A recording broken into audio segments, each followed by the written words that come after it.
Uh-oh.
Okay, we'll start with this. It appears that unbeaten up-and-comer in the men's featherweight division, Bruce Carrington, is set to appear on the undercard of Mike Tyson versus Jake Paul. Unexpected, impromptu, but beneficial. Boxing on a show this size, this big, you have to understand this is not a pay-per-view. This is going to be available to all of Netflix's 200 million subs. 200 plus around the world. Bruce Carrington will fight on the November 15th Mike Tyson versus Jake Paul undercard in Arlington, Texas, in an 8-round featherweight bout versus Australia's Dana Coolwell, sources told ESPN. Carrington, like Mike Tyson, is a New York native, is from the Brownsville neighborhood in Brooklyn, and he will now receive big-time exposure in what amounts to a stay-busy fight. Shushu Carrington is ESPN's number 10 featherweight. The 27-year-old is coming off of a majority decision victory over Suleiman Sagawa last month.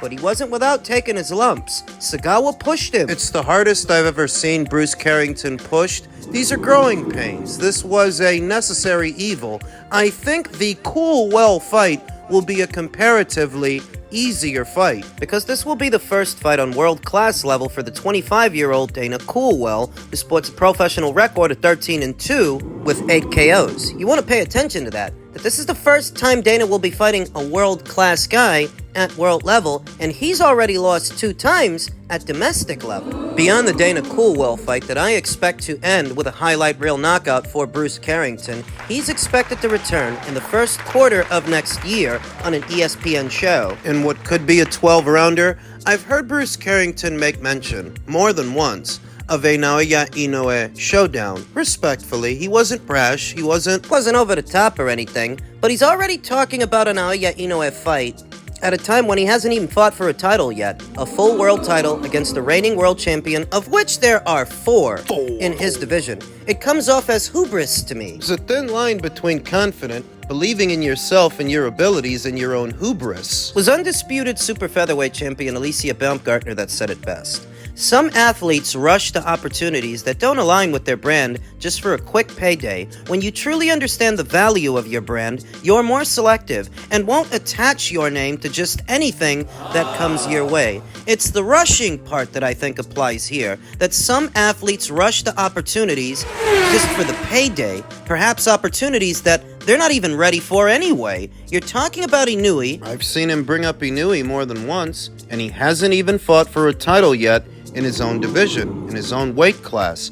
I don't think you need to worry about him. You just had a rough night, a rough fight with Sagawa. You need to worry about is building your own brand, developing as a fighter yourself. Never mind Inoue, what he's doing, when he's moving up, and who he'll fight first. That ain't your problem. He ain't about to move up anyway. I want to see Bruce Carrington against one of the champions at 126. There's plenty to choose from. There's Rafael Espinoza. There's Ray Vargas, Angelo Leo, Nick Ball. I want to see Bruce against one of them before we shift the focus over to Bruce and Inoue. Bit ahead of schedule, don't you think? So far, I've heard Angelo Leo mention Inoue. I've heard Rafael Espinoza mention Inoue. Bruce Carrington mention Inoue. Just looks like a bunch of guys that are waiting to take advantage of a smaller guy because he's worth more money than they are. That's what it looks like. That's how it reads. When you hear more about that, instead of them unifying against each other. I even heard Nick Ball mention an Inoue showdown, though to Nick Ball's credit, He also mentioned unifying. He also mentioned running it back with Ray Vargas so he can take that WBC title from him. All I'm saying is, let's not put the cart before the horse. Before it becomes about any of you fighting that guy, you need to fight each other. You need to take out the competition. What do you think you're gonna do? Stand online single file, waiting for him to fight every one of you? You can all win the sweepstakes. It's not even about him, it's about them. It's about them fighting each other. There are enough great fights to go around at 126 that could involve a Bruce Carrington, for example, that we don't need to worry about some guy at 122. So Bruce is going to be back next month on the undercard of Mike Tyson versus Jake Paul. Then he'll be back early next year. We'll see what happens. Elsewhere in the featherweight division, fighting machine Nick Bol told to rest before resuming his career. Really hard fight with Ronnie Rios this past weekend, but still managed to secure a highlight reel knockout, knocking Ronnie Rios out of the ring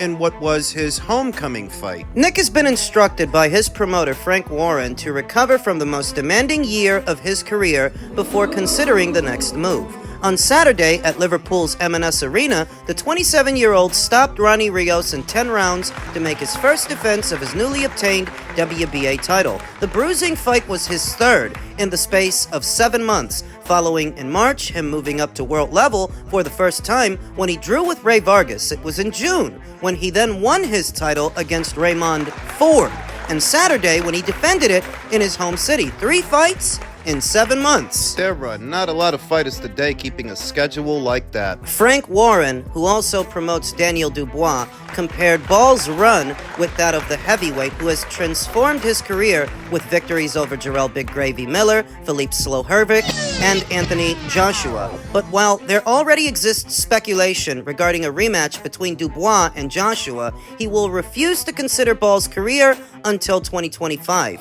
He needs a rest. Warren told Boxing Scene, "I'm not even thinking about it at the moment. He needs a good rest. He's had 3 absolutely tough fights. I can't think, other than Daniel Dubois, of anyone who's fought at such a high level. He's faced 3 world-class fighters in the space of 7 months. How many people do that? He needs a break, and I want him to have a break and then come back with recharged batteries." He already has a mandatory challenger in the queue, and former unified super bantamweight champion Stephen Fulton, who didn't look too hot in his last fight. I don't think he'll be too happy to rest because he's a fighting machine, but Paul Stevenson, his trainer, is a really sensible guy. We'll have a conversation and go from there. But Paul knows what needs to be done. Rios impressed me. I knew he was a tough guy. I knew he'd come to fight. Nick was sometimes trying a little bit too hard. I'd like to have seen him using his jab more. He's got a great jab. When he uses it, he's a different class. He's a handful. And I can't think of any guys out there that he won't beat.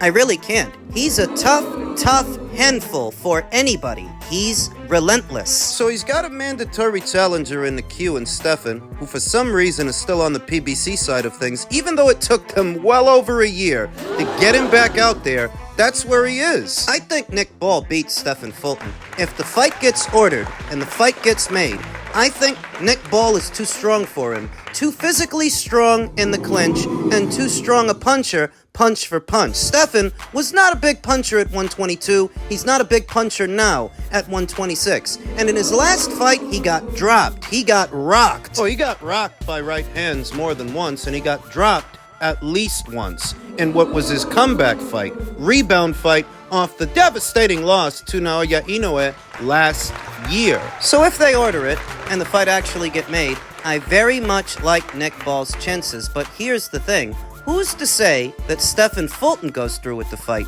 Who's to say that the PBC don't have other plans for this fighter? Rumors abound. I heard something about Stephen Fulton maybe fighting on one of these PBC shows that are coming up.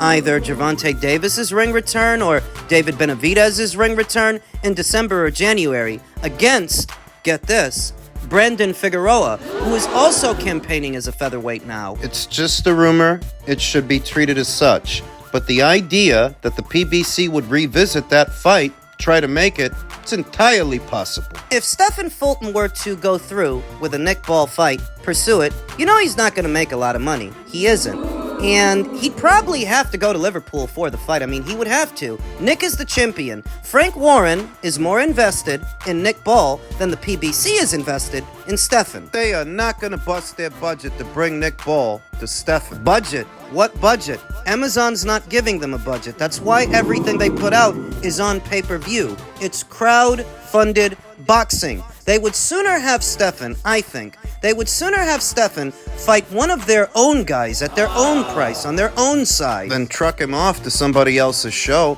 The last time he went overseas, you saw what happened. You send him to Liverpool for Nick. The same thing will happen. But, being honest, I don't really like his chances against Brandon Figueroa either. I mean, I've got nothing against Stephen Fulton, but I'm a realist. I look at that featherweight landscape, the guys that are there. I look at Stephen and how he looked in his last fight. Well, I don't think he beats Rafael Espinoza.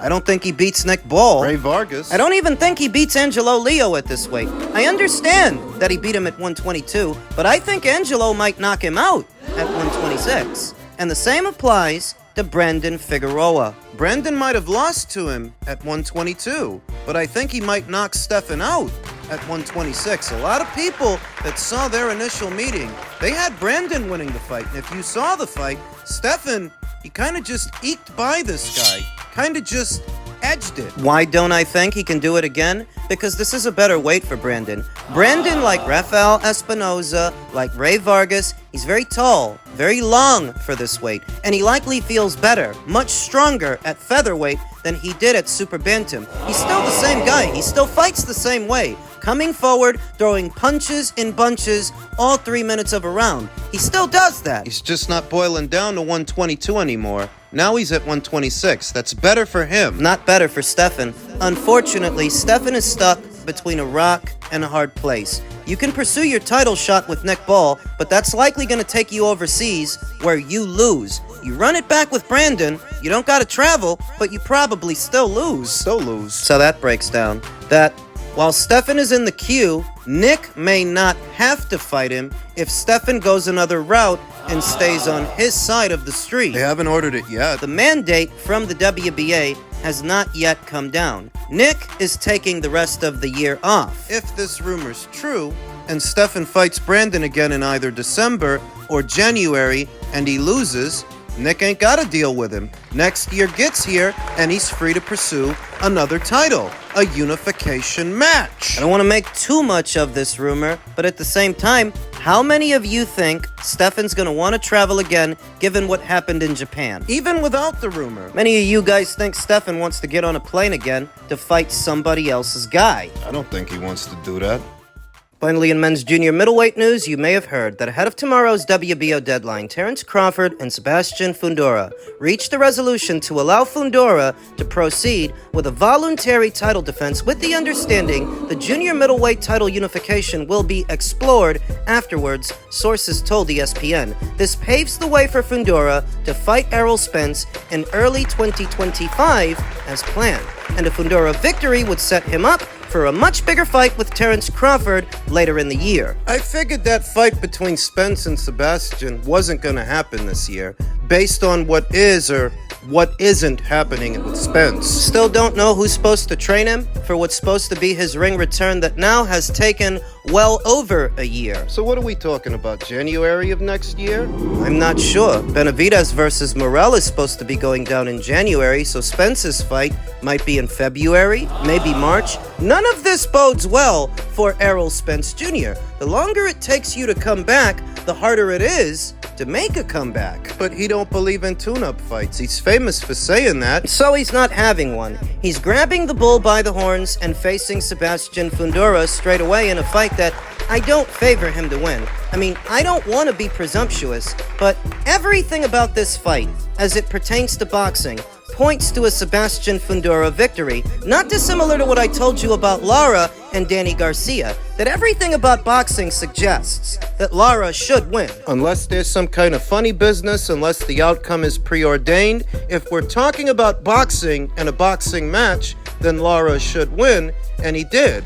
Well, the same applies here between Sebastian and Errol. Funny business aside, If this is a boxing match and it's boxing we're talking about, then Sebastian should win, because Errol Spence Jr. will be coming off of a career-altering beating, a lengthy stint of inactivity. He's not with Derek James anymore, so he'll be breaking in a new trainer. What about that is encouraging? What about that tells you that Errol stands a chance? And still, there are a few Errol Spence Jr. fans out there hoping for the best. Cockeyed optimists. Delusional. Saw one guy that goes by the name ATL Lion Trader say, "Somebody tell B-Side Bud, Team Man Down is coming and we're getting them straps back in blood." What? B-Side Bud? Your guy Sebastian had to get Terrence Crawford's blessing to go through with this. I don't even know why he gave it to him. I don't know why Terrence is allowing this. But Terrence ain't the B-side to these guys. Are you kidding me? Which one of them has Saudi money behind them? Not Sebastian, not Errol. The guy continued, just like at 147. Bud wants Errol to do all the heavy lifting while he sits back and just prepares for one fight. Is he serious? Even after the monumental beating that Terrence put on Errol Spence Jr., these guys continue to lie to themselves. The only reason that fight took so long to make is because Errol kept putting it off. It's because Errol wanted to save Terrence for last. If he ended up doing the quote-unquote heavy lifting, it's because he wanted to. What heavy lifting? Who'd he fight? Porter? Ugas? This is heavy lifting? What, Danny Garcia? Terrence Crawford made an offer to Danny Garcia and Danny turned it down. How do you spin that into Terrence sitting back while Errol does all the work? Those guys didn't want to fight Terrence, and for what it's worth, neither did Errol. But after a while, he was left with no choice. Moreover, this decision was made weeks, was made months ago, immediately after the Fundora fight. What did Samson Lukowicz say? Terrence is gonna have to wait because we want to fight Spence. Where's this guy, living under a rock when he said that? It's this obsession with these pathetic and cowardly fighters. I mean, seriously, why are Americans obsessed with any fighter, every fighter, except the fighters that want to fight? Terrence is the one that wanted to fight Errol. Errol's the one that made it a last resort. It's Sebastian's team that put off the Crawford fight to fight Spence. It's Sebastian's team that put off the Crawford fight to fight the guy Crawford almost killed. You call that heavy lifting. I call that two guys ducking Crawford by facing each other. They would rather face each other than face him. It's the PBC special. It really is the welterweight division all over again. But why is Terrence going along with this? Why did he give Sebastian his blessing? You could have just kept the pressure on that guy and forced him to vacate. He probably would have still fought Spence, but you'd have a new belt. You'd be unified champion. Or is it that he doesn't want to win it that way? He's letting Sebastian hang on to the brown belt a while longer so that he can use that as leverage to restart negotiations. Maybe. Spence versus Fundora is not a good fight. Don't kid yourself. What about Errol's last performance in these circumstances tells you that this is a good fight? How? By what metric? You're just trying to keep hope alive. Errol Spence Jr.'s fans, what remain of them, they're like the Dallas Cowboys fans. Hopeless. You tune in every season, hoping this one's gonna be the one. It's gonna be different this time. And it isn't. But I guess somebody has to watch those guys, like somebody has to root for Errol Spence Jr. Hopeless. What looks like a suicide mission to me, Errol has one foot halfway out the door. This is him cashing out. That's all I see. You don't take on a fight like this under these circumstances.